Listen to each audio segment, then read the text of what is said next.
നമസ്കാരം, ഭാരത് ലൈവിലേക്ക് സ്വാഗതം. കഴിഞ്ഞ കുറേ നാളുകളായി CPM-ഉം ഇടത് കക്ഷികളും ഉണ്ടാക്കുന്ന ഒരു നെറേറ്റീവ് ഉണ്ട്. അത് ഇടതുണ്ടെങ്കിലേ ഇന്ത്യയുള്ളൂ എന്നാണ്. ഏതായാലും ഇടതുണ്ടെങ്കിലേ ഇന്ത്യയുള്ളൂ എന്ന് പറഞ്ഞ് ഇടതു തന്നെ ഇല്ലാത്ത അവസ്ഥയിലെത്തി. പ്രത്യേകിച്ച് കേരളത്തിലാണ് CPM-കാർ ഇത്തരത്തിലുള്ള വലിയ പ്രചരണങ്ങൾ നടത്തുന്നത്. CPM-കാർ മാത്രമല്ല, മാധ്യമപ്രവർത്തകരുമൊക്കെ ഇതിൻ്റെ ഒരു വക്താക്കളും ഗുണഭോക്താക്കളുമാണെന്ന് പറയാം. ഇടതിന് അനുകൂലമായി മാത്രം ചിന്തിക്കുന്ന മാധ്യമപ്രവർത്തകരും വക്താക്കളും ഇങ്ങനത്തെ ആൾക്കാരുമൊക്കെ ചേർന്ന് വലിയ രീതിയിലുള്ള ഒരു പ്രചരണം അഴിച്ചുവിട്ടെങ്കിലും കേരളത്തിൽ പാർലമെന്റ് തെരഞ്ഞെടുപ്പിൽ ഒന്നും തന്നെ ചെയ്യാനില്ലാത്ത അവസ്ഥയിലേക്ക് LDF മാറിയിരിക്കുന്നു. അത് ഗുണം ചെയ്യുക ഒരു പക്ഷേ UDF-ന് തന്നെയാണ് എന്ന കാര്യത്തിൽ സംശയമില്ല. കഴിഞ്ഞ 2 തെരഞ്ഞെടുപ്പിലും മൃഗീയ ഭൂരിപക്ഷം നേടി അധികാരത്തിലേക്കെത്താൻ കോൺഗ്രസിനെ സഹായിച്ചതും ഇത്തരത്തിലുള്ള ഇടതുപക്ഷത്തിൻ്റെ പല രീതിയിലുള്ള പ്രശ്നങ്ങളാണെന്ന് പറയാതിരിക്കാൻ കഴിയില്ല. നമുക്കറിയാം, 43 MP-മാരുണ്ടായിരുന്നിടത്ത് ഇന്ന് ആകെയുള്ളത് 4 MP-മാരാണ് CPM-ന്. ഏതായാലും അതേ അവസ്ഥയിലേക്ക് CPM കൂപ്പുകുത്തിയിരിക്കുന്നു. എന്നിട്ടും പറയുന്നത് ഇടതുണ്ടെങ്കിലേ ഇന്ത്യയുള്ളൂ എന്നാണ്. ഏതായാലും ഇപ്പോൾ ഈ സംഭവത്തെ ട്രോളിക്കൊണ്ട് രംഗത്ത് വന്നിരിക്കുന്നതും പരിഹസിച്ചുകൊണ്ട് രംഗത്ത് വന്നിരിക്കുന്നതും കുഞ്ഞാലിക്കുട്ടിയാണ്. ഇന്ത്യയുണ്ട് പക്ഷേ ഇടതില്ല എന്നാണ് അദ്ദേഹം പറയുന്നത്. LDF-നെ പരിഹസിച്ചാണ് PK കുഞ്ഞാലിക്കുട്ടി രംഗത്ത് വന്നത്.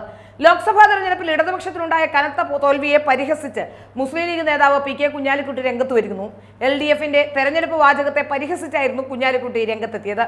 ഇടതില്ലെങ്കിൽ ഇന്ത്യയില്ലെന്നായിരുന്നു LDF-ന്റെ തെരഞ്ഞെടുപ്പ് വാചകം. ഇന്ത്യയുണ്ട് പക്ഷേ ഇടതില്ലെന്ന അവസ്ഥയാണ് തെരഞ്ഞെടുപ്പിന് ശേഷമുണ്ടായതെന്ന് കുഞ്ഞാലിക്കുട്ടി പരിഹസിച്ചു. ഇന്ത്യ മുന്നണിയുടെ ജയം ഇന്ത്യയെ രക്ഷിച്ചു. അധികാരത്തിൽ എത്തിയില്ലെന്നേയുള്ളൂ. BJP-ക്ക് ഒന്നും ചെയ്യാൻ സാധിക്കാത്ത അവസ്ഥയുണ്ടാക്കി. ഇന്ത്യൻ നാഷണൽ കോൺഗ്രസ് ഉണ്ടെങ്കിലേ ഇന്ത്യയിൽ എന്തെങ്കിലും ഉണ്ടാകൂ എന്നാണ് ഇപ്പോൾ കുഞ്ഞാലിക്കുട്ടി പറയുന്നത്. ഇന്ത്യ മുന്നണിയുടെ യോഗങ്ങളിൽ മുഖ്യ കാർമ്മികത്വം വഹിക്കുന്നത് സീതാറാം യെച്ചൂരിയും രാജയും ഒക്കെയാണെന്നും കുഞ്ഞാലിക്കുട്ടി അഭിപ്രായപ്പെട്ടു. പ്രമേയം ഡ്രാഫ്റ്റ് ചെയ്യുന്നത് ഉൾപ്പെടെയുള്ള കാര്യങ്ങൾ അവരെയാണ് രാഹുൽ ഗാന്ധി ഏൽപ്പിച്ചിരിക്കുന്നത്. വിശാല മനസ്സോടെയാണ് അവർ കാര്യങ്ങൾ കൈകാര്യം ചെയ്യുന്നതെന്നും കുഞ്ഞാലിക്കുട്ടി അഭിപ്രായപ്പെട്ടു.